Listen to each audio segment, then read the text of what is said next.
This film was going to be about the famous Trent Bridge in Nottingham and the cricket ground that bears its name.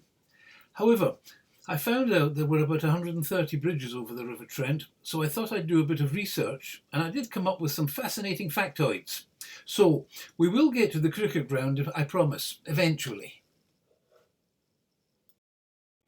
At 185 miles, the Trent is the third longest river in the country, and its journey takes it through towns which were crucial in the progress of the Industrial Revolution. The name Trent comes from a Celtic word, possibly meaning strongly flooding. It rises in the hills of Staffordshire, travels south and east across the Midlands and then turns north again before joining the Humber and flowing into the North Sea.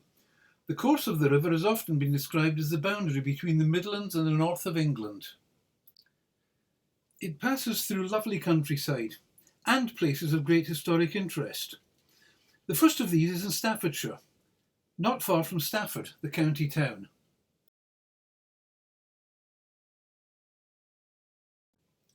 The 16th century Essex Bridge has 14 round arches and has been described as the least altered old bridge in the county and the longest packhorse bridge in the country.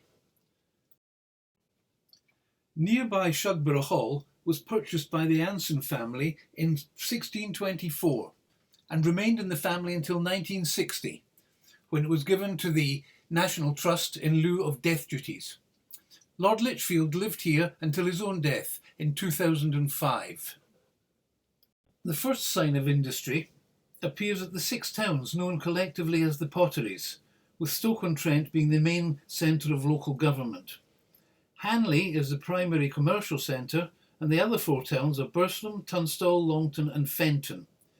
Stoke-on-Trent is the home of the pottery industry in England, commonly known as the Potteries, and the local residents are known as potters. At its peak, this area was the largest producer of stoneware and pottery in the world. Perhaps the most famous name in this field is Wedgwood, the company founded by Josiah Wedgwood in 1759. He was one of the wealthiest entrepreneurs of the 18th century. He created goods to meet the demands of the consumer revolution. He is credited as the inventor of modern marketing, direct mail, money-back guarantees and travelling salesman.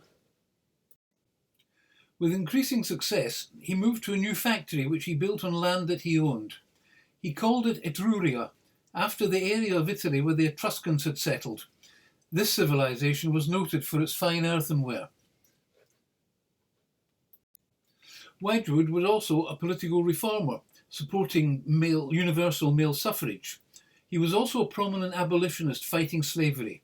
He's remembered for his Am I Not a Man and a Brother anti-slavery medallion. These became hugely popular.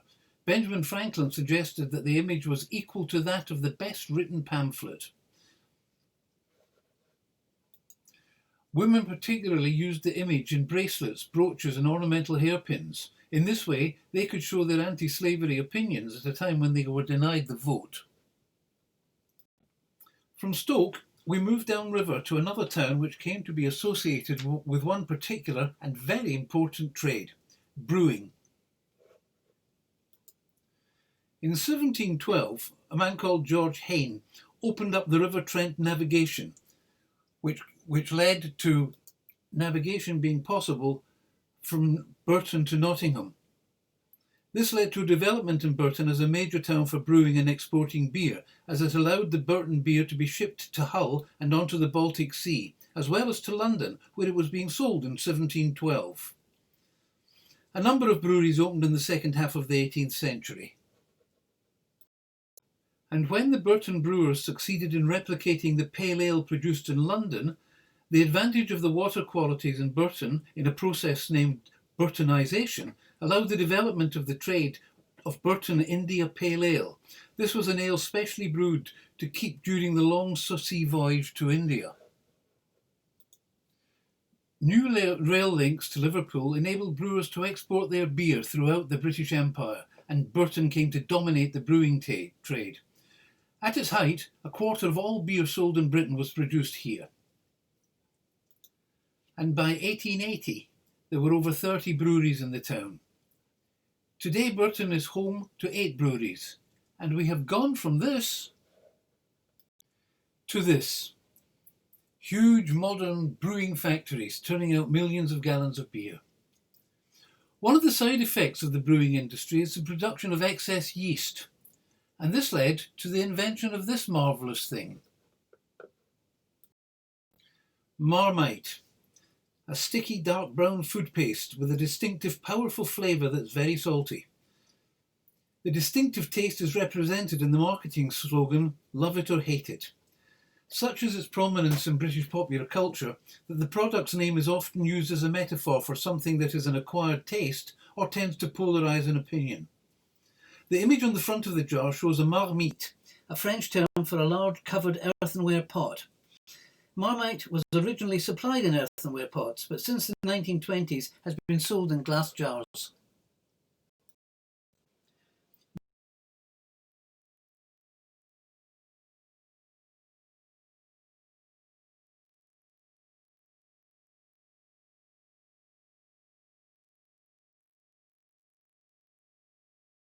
This is the Stapin. Down now to Swarkstone Bridge, a medieval bridge crossing the River Trent. Bypassing Nottingham for the moment, the next main town on the river is Newark, with its imposing castle on the river, still showing the scars left by the Civil War in the 17th century. Newark Castle is also the place where King John died in 1216. Further up the Trent is Gainsborough in Lincolnshire, which has its own Trent Bridge. It has a long history and may have been the site of one of England's oldest legends.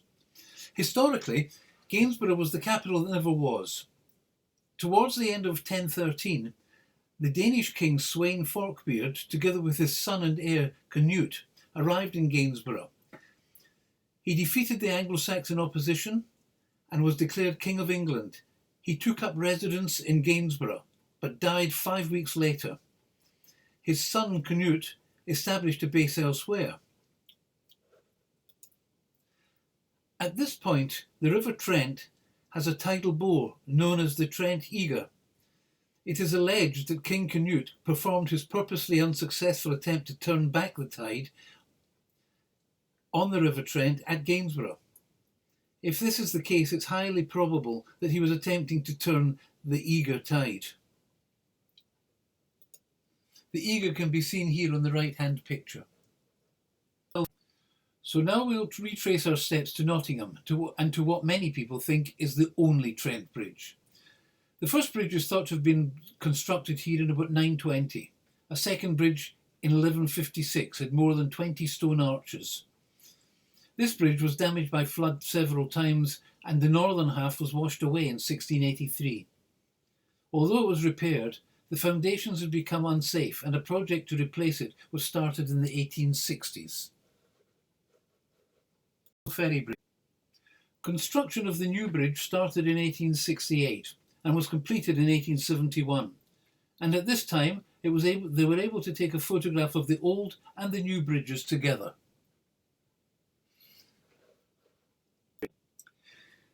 Trent Bridge is synonymous with international Test cricket. The ground is the third oldest in the world, and it was first used as a cricket ground in the 1830s, the first match being played in 1838, and the first international Test match against Australia in 1899.